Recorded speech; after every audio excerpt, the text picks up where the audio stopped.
국민 여러분, 저는 청와대에 들어온 이후 혹여 불미스러운 일이 생기지는 않을까 염려하여 가족 간의 교류마저 끊고 외롭게 지내왔습니다.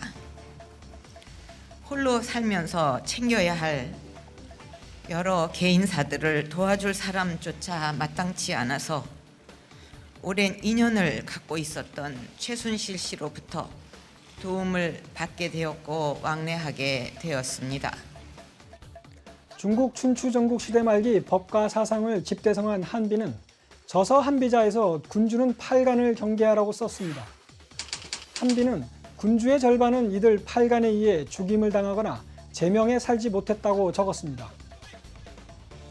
8간이란 왕과 잠자리를 같이 하는 처첩인 동상, 왕을 곁에서 보자 하는 제방, 형제 등 친인척을 일컫는 부형 같은 가장 가까이 있는 사람들, 이른바 측근입니다. 우리 역사에서 8간의 해악을 보여주는 가장 가까운 사례는 명성황후로 불리는 고종의 정실 민자영입니다. 중전 민씨는 무당 박창렬을 궁에들여 왕자급의 자기인 진령군에 봉하고 구판을 벌였습니다. 박창렬은 민씨를 배경으로 호가호위를 하며 국정에 개입했고 민씨 일족은 사돈의 팔촌까지 요직에 앉아 국고를 탕진했습니다. 일개 무당과 외척이 국정을 농단하는 가운데 중전 민씨는 외세를 이리저리 끌어들였다가 비참한 최후를 맞이했고 결국 조선은 패망의 길을 걷게 됩니다.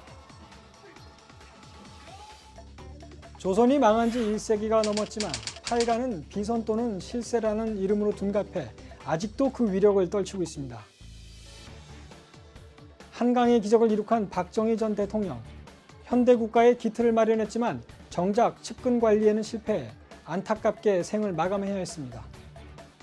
입실하자마자 소지하였던 권총으로 차지철 경호실장을 향하여 욕설을 퍼부으면서 일발을 발사하고 다시 일발을 대통령께 향하여 발사하고 나서 또다시 양인을 향하여 각각 2발씩 발사하였다. 정의사회 구현을 내건 전두환 전 대통령 역시 비선의 농단을 막지 못했습니다. 전기환 경한 형제와 아들 전재용, 처남 이창석 씨가 줄줄이 구속됐습니다. 재임 중에는 처삼촌 이규광 씨와 이 씨의 처제 장영자 씨는 단군 이래 최대의 사기 사건에 연루돼 법의 심판을 받았습니다. 보통 사람들의 시대를 외친 노태우 정부에서는 영부인 김옥숙 씨의 외사촌 동생인 박철원 전 의원이 육공의 황태자로 불리며 실세로 군림했지만 정권이 바뀌자 뇌물죄로 구속됐습니다. 군인 대통령 시대는 막을 내렸지만 8간의 비리는 계속됐습니다. 김영삼 전 대통령은 아들 현철 씨가, 김대중 전 대통령은 세 아들인 홍일, 홍업, 홍걸, 이른바 홍삼 트리오가 모두 뇌물죄로 법의 심판을 받았습니다. 노무현 정부에선 봉화대군으로 불린 대통령의 친형 건평 씨가, 이명박 정부에선 영일대군으로 불린 대통령의 친형 이상득 전 의원이 위세를 떨치다 결국 철창 신세를 졌습니다. 비리를 저지른 사람이 있다고 그것이 발생한 것을 생길 때마다 가슴이 꽉 막힙니다. 저는 국민 여러분들께 여기에 관한은 할 말이 없습니다.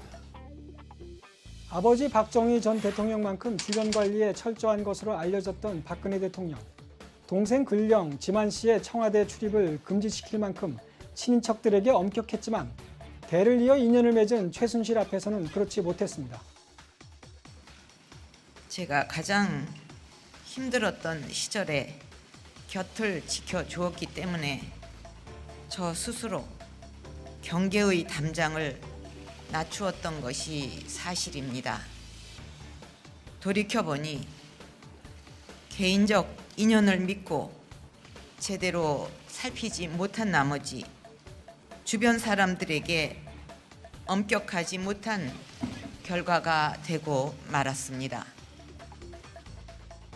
국민 앞에 고개를 숙인 박 대통령의 모습은 한비자의 교훈을 떠올리게 합니다. 하지만 그런 한비자 역시 같은 스승 밑에서 한 식구였던 측근 이사의 모함으로 사형에 처해졌습니다. 국가를 뒤흔든 최순실 국정개입 사건은 수신제가, 즉 자신과 주변 관리가 통치자에게 있어 최우선의 덕목임을 새삼 일깨워주고 있습니다. 지금까지 여의도 족집게였습니다.